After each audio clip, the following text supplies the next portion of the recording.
Hello and welcome back to StoryTime with Eric Zimmer. Where we last left off in the Mighty Dozen, the team, except for James, got captured by the army and are being taken to the dreaded Area 86. Meanwhile, James has finally encountered Eddie, Peter, and Clara, and after a brief conversation with them, he ultimately agrees to let them help him save his team.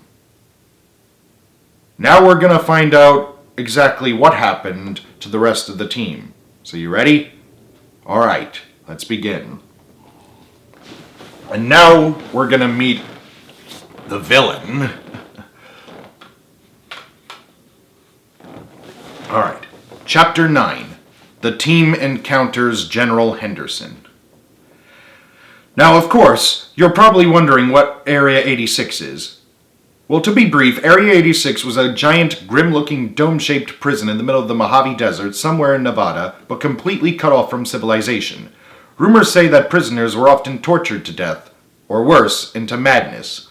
What horrible fates were awaiting the Mighty Nine, no one could say, for with their superpowers already getting out of hand, anything could happen. Upon being released from the Crystal Ball prison, the team was handcuffed and escorted down a long corridor by soldiers. Not a word was exchanged by anyone as the tension mounted as they walked down the corridor. At last the soldiers reached a room in the very center of Area 86, the Dome Room, which was the largest room in the whole building. There was no furniture in the room, but there was a massive dome made of thick glass above them where the sunlight came through. It would have been a nice skating arena if it weren't for guards patrolling the perimeter as well as every door leading in. As soon as the soldiers reached the dome room, they uncuffed the team and literally threw them into the room. Once the 8 members were inside, laying on top of each other, the soldiers retreated and shut the sliding doors behind them. Immediately, everybody was yelling and struggling to get back up at the same time. Suddenly, there was a loud stomp and a pair of black boots appeared right in front of Richard. He gasped. Standing above Richard, glaring disdainfully down at the superheroes, was the Army General, Eldred Henderson.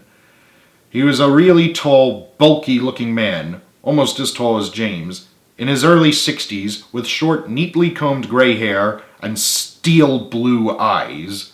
He was dressed in a dark blue general's uniform, which was as spotless as his boots and pants. Although a successful leader who had been with the Army since World War II, Henderson's personality was a different story.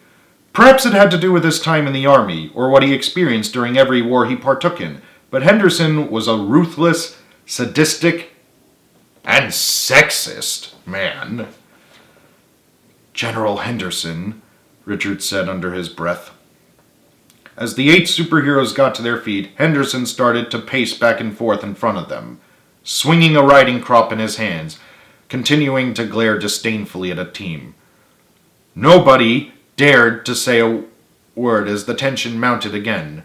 After a while, Henderson came to a halt in the middle of the team, gripping the riding crop in one hand and scratching his nose with the other. At last he spoke, and when he did, he spoke in a thick, gravelly voice similar to actor George C. Scott. "Not a very pleasant sight at all. Nothing but a bunch of mutated monsters." Henderson turned his head away from them, but continued to pace the floor. With his curiosity growing, Frank decided to clear the matter and spoke up. General Henderson, I believe there's been some kind of mistake. We're not monsters. We're the Mighty Nine, said Gary. But our leader was the only one who wasn't captured, said Carly. And it was our disregard of his warnings that landed us in here, Christie added. Upon hearing this, Henderson stopped pacing and, with his back turned, he scratched his nose again. The team waited apprehensively, wondering how he would react. He turned around suddenly and marched up to the team, looking disgusted. "Are there any women here?" he asked. Carly and Christie stepped forward, unsure of what was going to happen, but they had a feeling it wasn't going to be anything good. Henderson snorted disgustedly. "I should have known," he spat. "Just what I needed. Another pair of feminine sluts." Deeply offended, Carly lunged at Henderson, but Christie stopped her. Both of them glared up at the general, who was smirking sadistically. Good thing your farm friend is here to stop you, Miss America, he sneered. That's a nice accent, by the way. What are you, some kind of hillbilly? Unable to take any more abuse, Christie let go of Carly, and the two of them prepared to pounce on the general. But the others, except Reginald, forcibly restrained them. Reginald found his curiosity stirring as he stared around the massive dome room. Where exactly are we anyways, General? He asked. Hearing this, the others stopped fighting, and even Carly and Christie stopped attempting to attack the general as they looked up at him, waiting for an answer.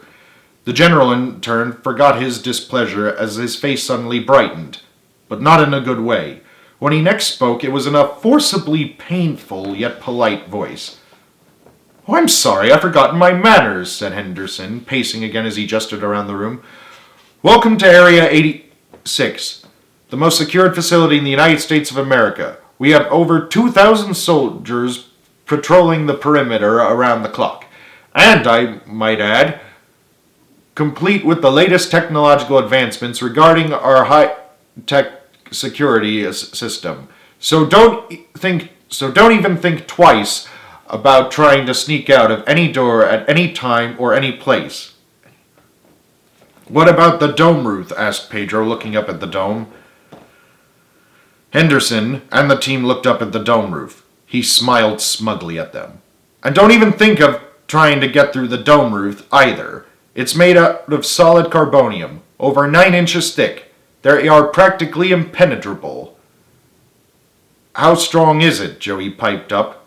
The others looked at Joey in alarm, but Henderson, looking smugger than ever, saw this as the perfect opportunity to show off.